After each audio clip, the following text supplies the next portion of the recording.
Good morning. Today is day 1 of Unit 3, where we take a look at the founding documents of our government. We're going to be taking a look in general of some of the successes and the failures at the first attempts to create a government following the American Revolution.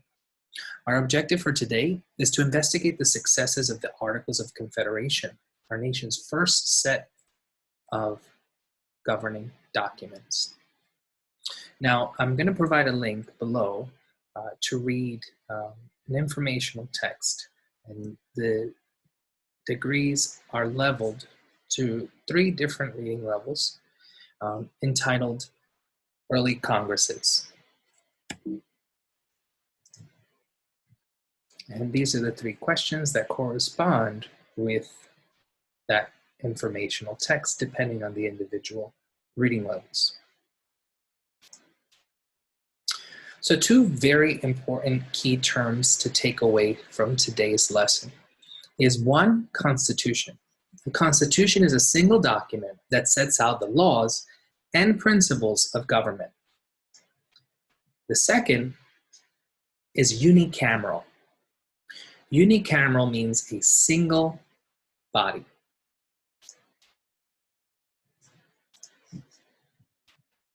Now, Benjamin Rush's words were spoken in January 1787, and it reflected many Americans' feelings on the American Revolution. Benjamin Rush was a respected doctor at the time that set up our nation's first free clinic. He was a very outspoken patriot, and earlier he convinced Thomas Paine to write his pamphlet entitled Common Sense. Now, one of his most famous quotes is, "The American war is over, but this is far from being the case with the American Revolution. On the contrary, nothing but the first act of the great drama is closed. It remains yet to be established and perfect our new government." In the comments below, please take your time and respond to the question, why was Rush trying to say, what was he trying to say in this quote? With the signing of the Declaration of the Treaty of Paris, the Declaration of Independence and the Treaty of Paris, there was now a need to set up a form of government for the American people. The idea of democratic republicanism is the idea that the power rests with the people, that this was a major concern to many of the colonists, to make sure that the power was invested in the people and not in one particular person.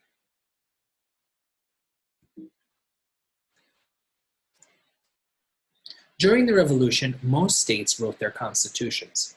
Now, state constitutions spelled out all the rights of all citizens, while also limiting the power of the government.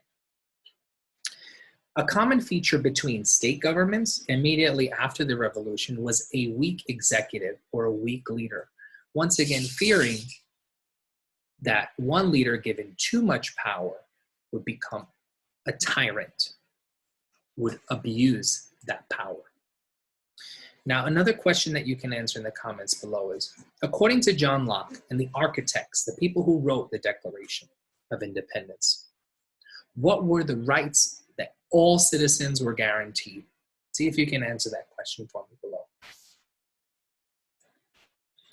The states formed 13 separate governments. The Continental Congress drafted a plan for the nation as a whole. The states were unwilling to turn over their power to a national government. After many debates, the Continental Congress completed the first American Constitution. This would be known as the Articles of Confederation in 1781. Another question that touches upon something that we've already discussed. In what instance did the individual colonies fear losing their power? Here's a hint. This happened during the French and Indian War. Now, the most influential in the development of the Articles of Confederation was John Dickinson. The authors of the Articles of Confederation believe that a strong central government threatens the rights of the people and the individual states.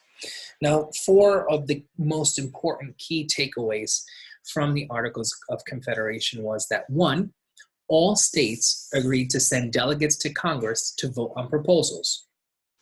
Congress would pass the laws, but at least 9 out of the 13 states had to approve of the law before it could pass. Congress could not pass taxes. The states had control over taxes. Congress had the right to declare war, appoint military officers, and create and control coin money. Now, the Articles of Confederation created a league of free and independent states. The legislature, organized under the Articles of Confederation, was unicameral, and that goes back to that key term that we discussed before. Unicameral meaning a single body. Each state had 1 representative in that body. One contribution of the Articles of Confederation was the beginnings of federalism. Now, under federalism, there's a division of power between the state governments and the national government. And just to think of it, just as a better way to understand this, just keep in the back of your head, 1 state, 1 vote. Boom. Now, another critical thinking question. What were the potential benefits of a unicameral legislature, of a body, a single body, making the laws in the government? Now, also linked here below is the homework that corresponds with this lesson. It's an infograph with the Northwest Passage. This will help us have a better understanding of tomorrow or the next lesson. Another question you can answer in the comments below.